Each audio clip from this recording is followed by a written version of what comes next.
Na terceira parte dessa aula, vamos aplicar o modelo de Sommerfeld para calcular a capacidade térmica do nosso gás de elétrons. Para começar, a gente viu desde a primeira aula que a capacidade térmica é calculada como a derivada da energia do sistema pela temperatura. A gente pode calcular a energia média do gás de elétrons da seguinte maneira, usando o conceito lá de densidade de estados que a gente trabalhou bastante na segunda aula. A ideia bom, vamos ver quantos estados eu tenho com energia E, tá? Multiplicar pela ocupação média desses estados. E aí, com isso, eu tenho uma medida, né? G de E vezes a ocupação média de cada estado, eu tenho uma medida de quantos estados estão sendo ocupados com energia E. Então, eu multiplico esse número por E, que é a energia desse estado, e somo para todas as energias. Isso vai dar uma medida para a gente de qual é o valor médio da energia. Tá? Nota o seguinte, no caso do gás de elétrons livres, a gente tem que a energia, essa energia daqui, como a gente viu, né, energia cinética, P2 sobre 2N, e aí, bom, a gente tem que então calcular qual é a densidade de estados para esse caso. A gente tinha feito na aula 2 o caso da relação de dispersão linear, aqui a gente tem a relação de dispersão quadrática. Vocês podem calcular e ver que a densidade de estados nesse caso fica dada por essa expressão, está feito em detalhe no livro, foi feito no curso de estatística de vocês, tá? Então, essa é a expressão que a gente precisa. O problema é que a gente não conhece soluções exatas para isso, porque para uma dada temperatura é muito difícil a gente descobrir qual é o potencial químico. Tá? A gente, como viu na segunda parte dessa aula, saber qual é o potencial químico, a gente tem que usar o vínculo de que o número de partículas é fixo. E aí fica muito complicado, que você tem que inverter uma integração. Então, isso está discutido lá na segunda parte da aula.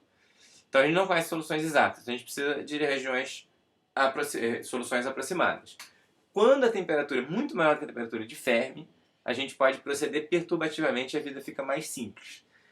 Por sorte, nos metais é exatamente esse regime que a gente tem, porque a temperatura de Fermi, como a gente viu, é da ordem de centenas de milhares de Kelvin. Então a gente pode tratar perturbativamente, vai facilitar muito a nossa vida.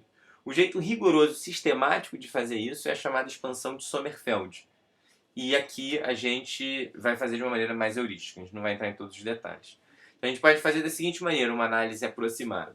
A energia para uma certa temperatura, desde que ela satisfaça isso, né, pode ser pensada da seguinte forma. A temperatura igual a zero, essa linha é tracejada. Para a temperatura diferente de zero, dá uma largada nessa linha. Então, na primeira estimativa, eu posso dizer o seguinte.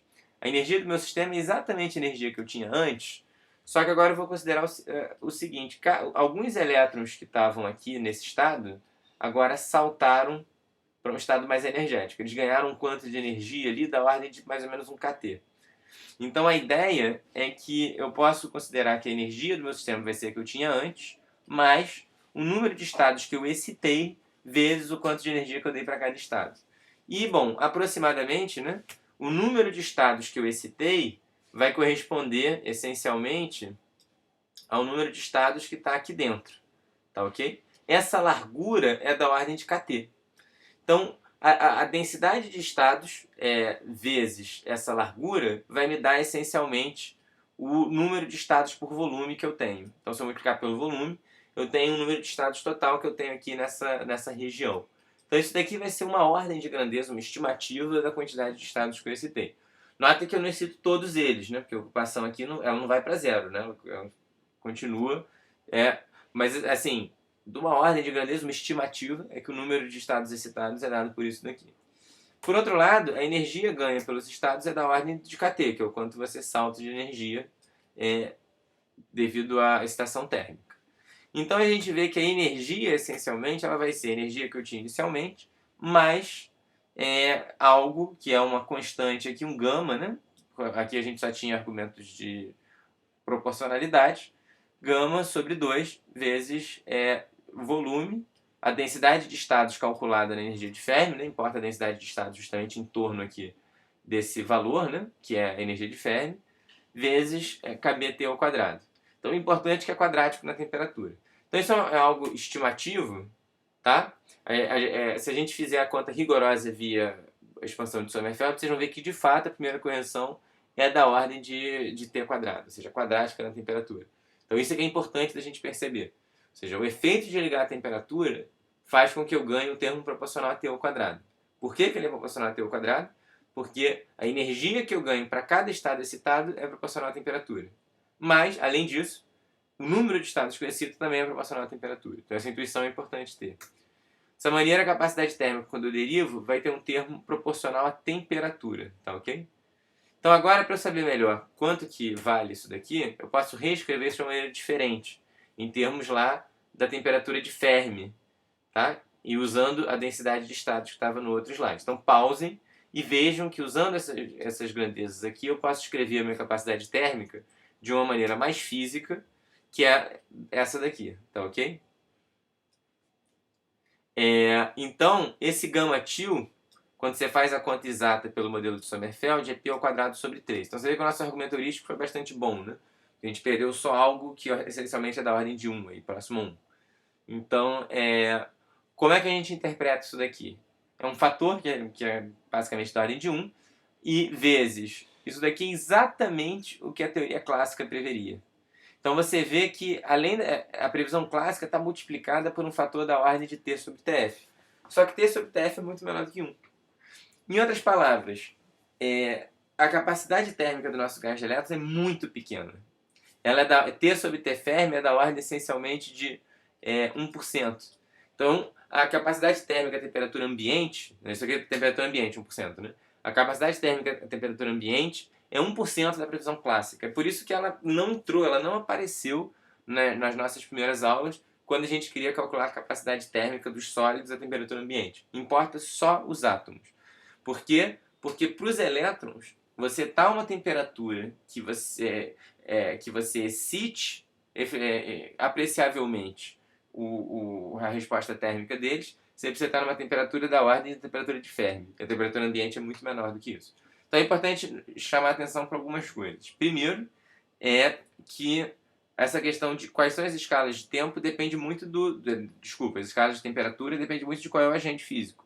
Então, enquanto para os átomos você pode estar numa escala de temperatura que eles já estão no regime clássico, né, de capacidade térmica, para os elétrons você pode estar num regime ainda que esse grau de liberdade está congelado. A razão física pelo qual os elétrons contribuem tão pouco é que os elétrons estão próximos ali da superfície de Fermi contribuem. Mas isso são muito poucos elétrons. Os elétrons que estão próximos da superfície de Fermi é uma fração T sobre TF dos elétrons total. Então 99% dos elétrons eles estão presos, eles estão fixos e quando você muda a temperatura eles não mudam de energia, porque o princípio de exclusão de Pauli proíbe, porque todos os estados vizinhos estão ocupados, então eles estão congelados ali e só quem está próximo da superfície de Fermi que pode participar. Então realmente a contribuição da capacidade térmica dos elétrons é muito baixa. Tá? A gente pode comparar isso com os dados da experiência e você vê que a previsão do modelo de Sommerfeld ela funciona até bastante bem aqui, né? Para o lítio, para o sódio, para o potássio. Bom, para o manganês você vê que dá estupidamente errado. Então você vê que o modelo de Sommerfeld, de novo, ele está dando resultados melhores para a família 1A, piores para outros casos. Em particular aqui o manganês realmente ficou bem fora da previsão, né? Ficou bem ruim. Tá? Então, isso a gente vai estudar em detalhe no curso, em outras aulas, mas já posso adiantar o ponto principal. A ideia é que essa aproximação nossa de gás de elétrons livres, ela de fato não é muito boa, ela tem vários problemas. Em particular, a gente não pode desprezar a interação dos elétrons com a rede. O papel da interação dos elétrons com a rede é muito importante, porque ele faz com que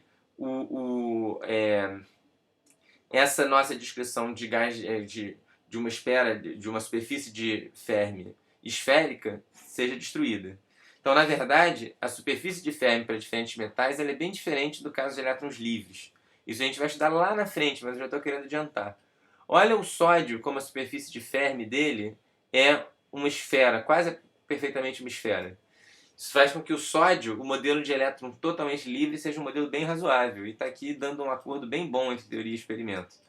Por outro lado, para o manganês, olha como é que é a superfície de Fermi. Então, para o manganês, você não pode desprezar a interação do elétron com a rede. Porque a interação do elétron com a rede faz com que a sua superfície de Fermi seja totalmente diferente de uma esfera. E, portanto, a ideia de que a gente tem um gás de elétrons livres, ela é totalmente quebrada. Então, isso a gente vai estudar melhor em outras aulas. Tá? Isso encerra a terceira parte dessa aula. Na quarta parte, a gente vai brevemente fazer uma comparação do modelo de Sommerfeld com o modelo de Drude.